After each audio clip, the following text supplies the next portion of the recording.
So the brain actually has some really distinct characteristics that separate it from a computer. The brain is actually a laboratory, and by our design and by our own will, it acts as a laboratory to take concepts, ideas, and models, and in a certain part of the brain it builds those concepts and ideas, and it says, I'll take a little bit from what I learned here, and a little bit from what I remember here, and a little bit of my experience here, and let me take those specific areas and ask the what-ifs, the possibilities, the potentials, contemplate on designs or ideals that are outside the boxes of what our present understanding is to come up with a new understanding or an enlarged box. So the brain acts as a laboratory. It's an architect. It designs models and it puts the pieces together, and its main function is to come up with a new picture, a new concept.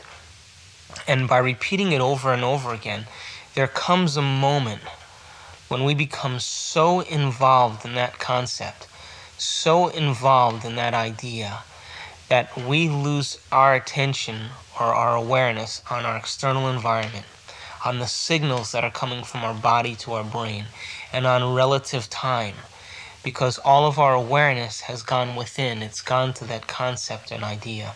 The moment that happens, that picture, that model, gets pushed or moves to the frontal lobe. And the frontal lobe is the area of the brain that is the executive. When an idea or a concept makes it to the frontal lobe without our mind wandering to a shopping list and the pain in our back and what time it is and who we have to call and our relationships, we've put all those aside and we no longer keep re-accessing or re-interacting with parts of the brain that are already known within that box, but we're taking those individual concepts and models and ideas and building a bigger concept, and we lose track of our association to people, to places, to things, to times, to events, and we are completely focused on or concentrated on that idea. That's the moment that that idea makes it to the frontal lobe. And when that concept makes it to the frontal lobe, it becomes more real than the external environment. We lose track of the external environment. And that internal picture now that becomes more real than the external environment is literally where reality is happening, because all of our awareness is there. At that moment, another part of the brain becomes activated. That part of the brain is called the cerebellum. It is the oldest part of the brain. It has millions of connections per neuron as opposed to thousands of connections per neuron in the neocortexes. And that ability for that brain to become activated literally endorses or gives life to that model and causes the brain to become rewired and actually change reality, our perception of reality.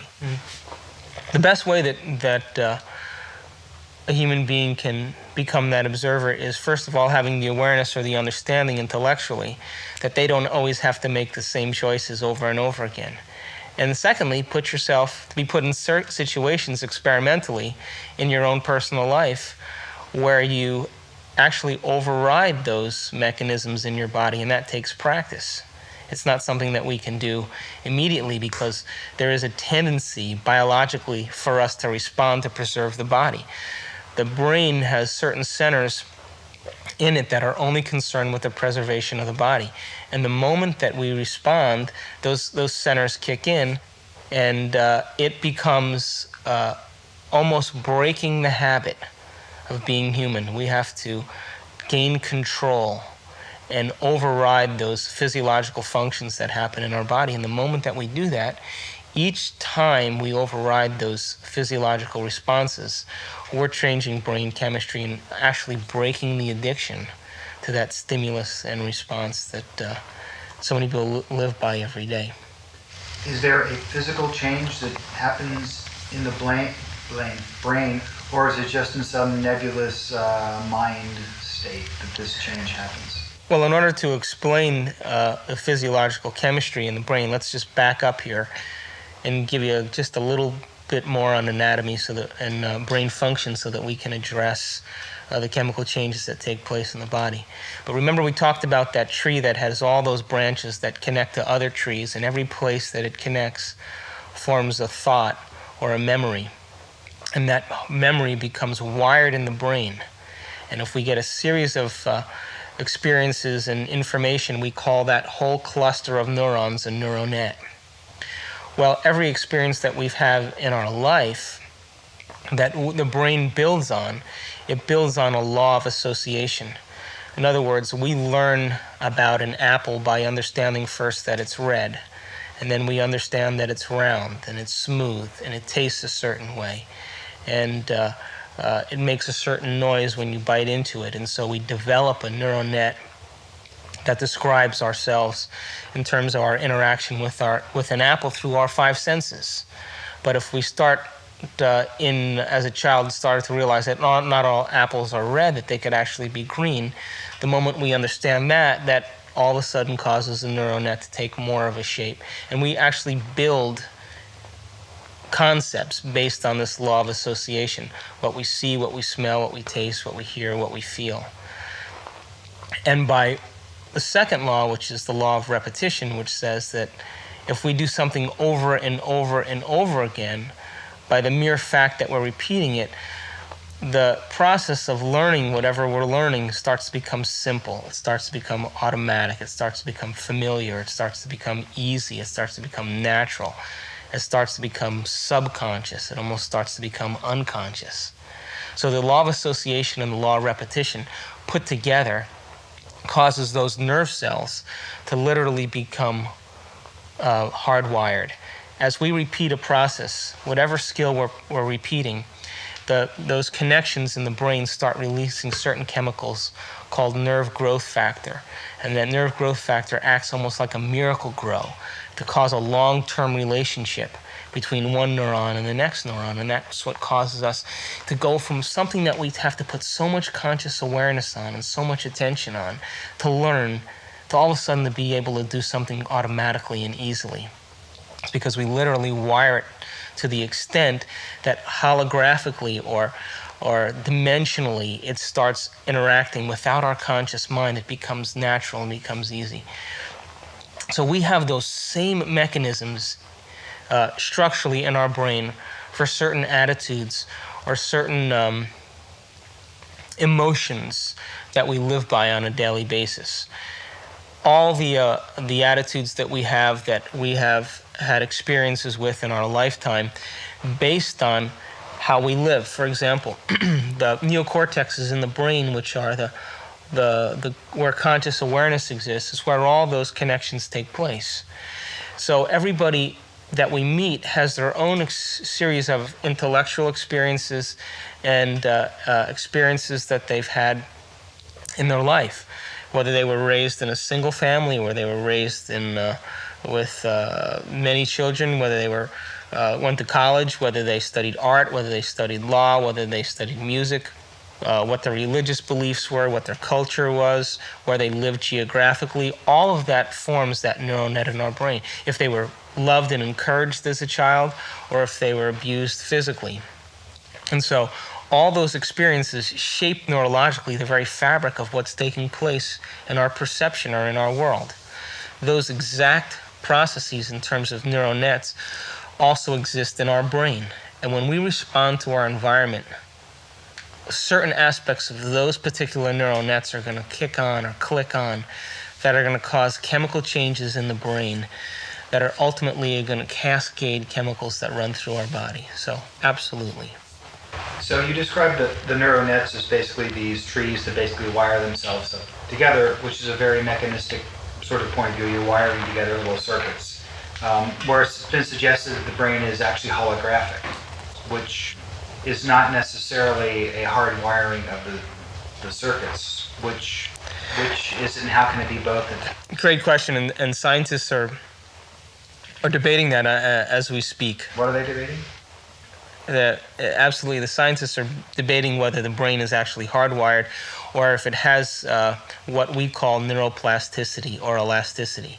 And the answer to the question right now is yes, We have parts of the brain that are hardwired by repetition. For example, the example I used of riding a bicycle. You don't have to think about riding a bicycle now. Neurologically, you have that wired, and all you have to do is access that part of your brain to be able to jump on the bicycle. And within moments, you'll be able to reformulate that mechanism. But that's hardwired. However, if I ask you to take certain concepts and ideas and follow a train of thought with me, those neurons literally that are available to still be imprinted upon are not static. They're not a tree that has branches. They're very elastic and they're very alive. And those very, very fine dendrites, we call them, or the fingers of those trees, can actually unhook and rehook to other nerve cells within seconds. How does that happen? It takes concentration, it takes focused attention, and it takes will to be able to cause those wiring mechanisms to take place. By the same means, it also takes concentration, will, and awareness to be able to stop those connections of hardwired habits that we have and we live by on a daily basis.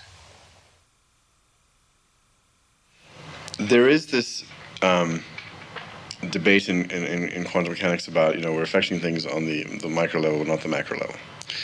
And you've seen in some of the panels at the conference that there's a point beyond which they're not willing to go. And we can sit and discuss those things for a long time, and then we can go and do certain things that can negate what they think is possible. So what do we do with, on the one hand, the scientific model of what they're trying to develop, and then people having these experiences that are complete anomalies? What do we do with those two things? Well, I think if we keep quantum physics and the understanding very simple for the layperson, that our observation has a direct effect on our world, I think if we keep it very simple, then people can get about the business of beginning to practice the skill of observation. See, the subatomic world responds to our observation, but the average person loses their attention span every 6 to 10 seconds per minute. So that doesn't leave a lot of room for our attention span. So how could the very large respond to someone who doesn't have the ability to even focus and concentrate? Maybe we're just poor observers. Maybe we haven't mastered the skill of observation, and maybe it is a skill. And maybe we're so addicted to the external world and so addicted to the stimulus and response to the external world that the brain is beginning to work out of response instead of out of creation. If we're given the proper knowledge and the proper understanding and given the proper instruction, we should begin to see measurable feedback in our life. If you make the effort to sit down and design a new life, and you make it the most important thing, and you spend time every day feeding it like a gardener feeds a seed, you will produce fruit. It may take some time in the beginning, and it may take some time in developing the art to control your mind from all the things that it needs to do. But most people stop because they look for the results in their world after a small amount of effort. And when they don't see those results, they immediately discount its possibility.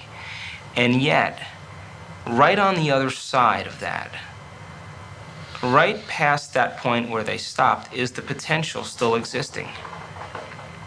We're lazy as human beings. We live in a convenience world, and if we don't get our quick, immediate fix on what we need, we're impatient.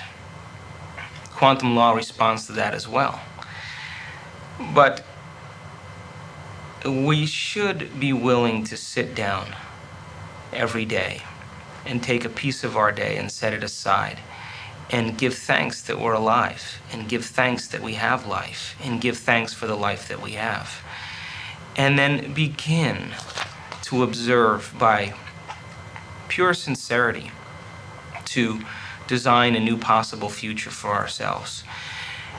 And if we do it properly and we observe it properly, we should have opportunities begin to show up in our life, not equal to what we can predict, but outside of our prediction. It must be outside of our prediction, because when it is, we know that it's come from a greater mind. If it's equal to our prediction, then we're creating more of the same. How could we create a new world if we can predict the outcome? We're not creating anything new. And so, to look for feedback in our world, the brain loves feedback. It likes to know when it's succeeded or it's actually accomplished a task so that it'll do it again.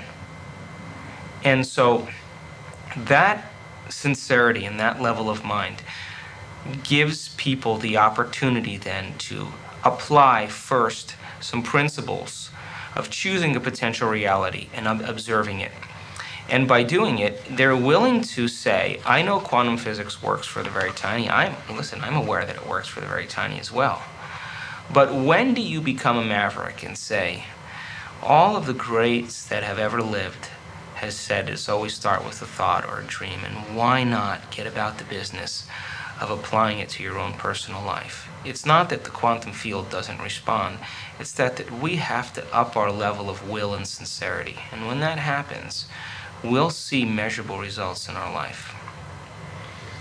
So, these so-called spiritual endeavors, is there a way to create measurable results?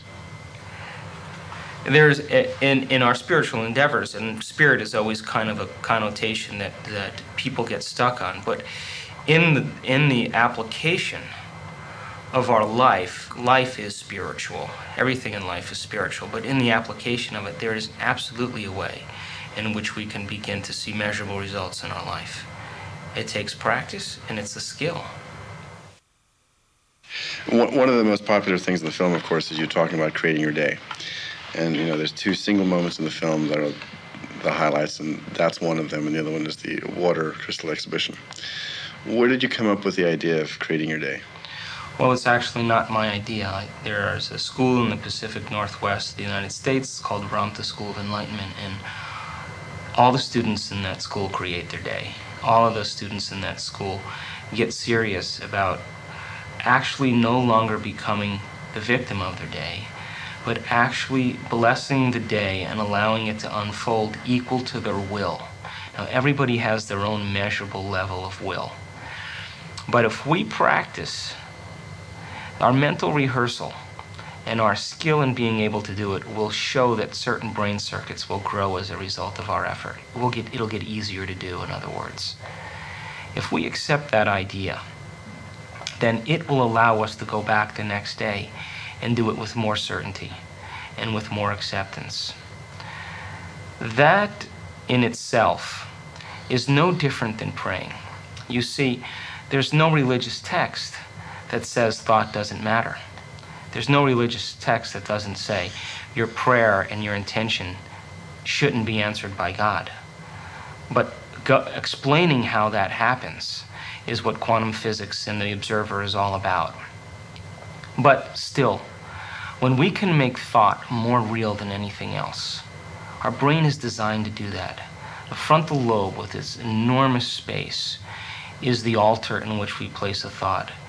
And it gives us the permission to hold a thought for an extended period of time, and it lowers the volume to the external stimuli. We lose track of time and space. That's the moment we're stepping into the quantum field. That's the moment that now we're making thought more real than anything else. So when I create my day, my interpretation, what you saw in the movie is my interpretation of what I do. In other words, if I'm going to sit down and create my day, if I'm going to make the effort, then I am bold enough to ask for a response.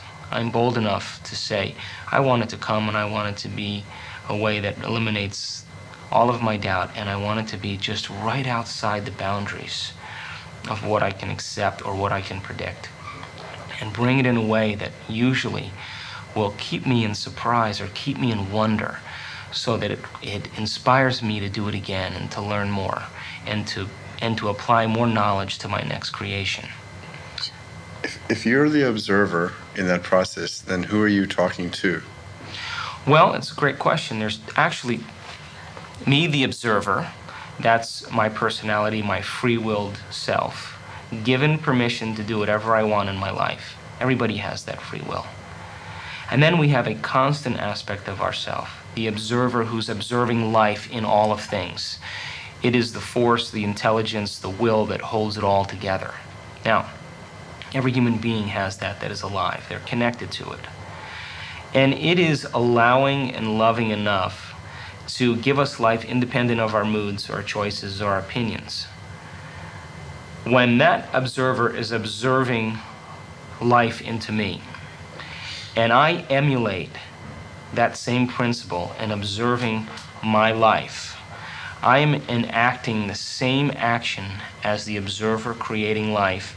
I am creating a life. And when we align with that principle, we are emulating our greatest potential, which is creation.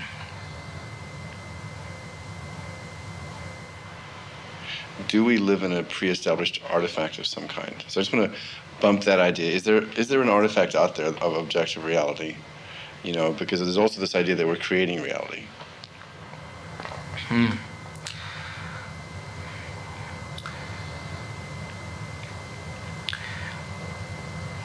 Let's see how I want to answer this. I'm just asking this because these are very common questions. Yeah. You know, I mean, I think that there's a very strong, unanimous social agreement amongst human beings because we experience the same things externally in our world, and our brain really maps a reflection of all the experiences that we can have in our world. So there is a unanimous agreement of the laws that govern 3 dimensions, 4 dimensions even. And we live by those laws, and our brain really has mapped all the possibilities and potentials over pretty much eons of experience. But there's still room for the brain to grow, and there's still room for us to evolve to greater virtues and to greater levels of mind. If that's the case, then it means then that we have to begin to break from the social agreements and the social consciousness that keeps everything intact and everything in order. That means then that we have to really gain knowledge that's outside of convention. Whether it's social convention or religious convention or scientific convention, we have to reach for information and knowledge that is beyond the boundaries of what's currently accepted. Now, to personalize that information and knowledge means we're going to apply it to actually try it out to have a new experience. Once we have that experience now, it begins to change the way in which our world should show up or present itself to us. But an experience isn't enough. We have to be able to reproduce that experience until it can become automatic. Once we do that, now we're beginning to master a new level of mind, and then we start to break from the agreements of 4 dimensions. We begin to defy the principles of this social agreement, and it is a collective consciousness, and the collective order allows the quantum field to respond to that, but by the same means, we have the ability to be able to process greater levels of mind, which then starts to separate us from this social agreement, and now we become individuals.